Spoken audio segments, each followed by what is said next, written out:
මුහුණ හඳුනා ගැනීමේ විවිධ තාක්ෂණික උපක්‍රම තිබෙනවා. ඒවා ගුවන්තොටුපළේ පවා සංගවා මේ රඳවා තිබෙනවා, සවිකොට තිබෙනවා කියලා. එතකොට සෙව්වන්දිකෝ සෙව්වන්දි රට තුළ ඉන්නවා නම් හරි. අද දිවයින කියනවා සෙව්වන්දි මාල දිවයිනේ කියලා. මාර වැඩක් නේද?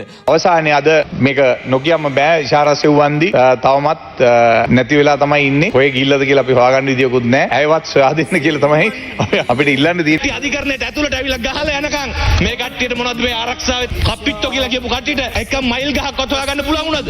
ඒ කාන්තාව එතන ඇවිල්ලා තු පිස්තෝලෙත් ගෙනලා දීලා අද පිට වෙලා ගියා. අද ඉන්න තැනක් නැහැ. අපි ලැජ්ජා වෙනවා ආණ්ඩුවෙන් මේ තාම අර කාන්තාව හොයාගන්න බැරුව ආණ්ඩුව නන්නත්තර වෙලා පොලිස් දෙපාර්තමේන්තුව නන්නත්තර වෙලා අර බංකුවක් ගෙනල්ලා තියලා ජාතික ආරක්ෂාව ගැන පන්ති තියන්නම් කියපු අය අද මං හිතන්නේ කාමරය ඇතුළට වෙලා වැහිලා හැංගිලා ඉන්න තත්ත්වයටපත් වෙලා තියෙනවා. මේ ආණ්ඩුව ගන්න කලින් කිව්වේ ටියුෂන් දෙනවා, පොය 2යි ඉවර කරනවා, ඩෙස් එකකුයි පුටුවකුයි අරන් එන්නකෝ. ඩෙස් එකයි පුටුවක් අරන් එයා ගාවට නෙවෙයි අපිට දැන් යන්න වෙලා තියෙන්නේ. ඉෂාරා මදුවන්ති ගාවට.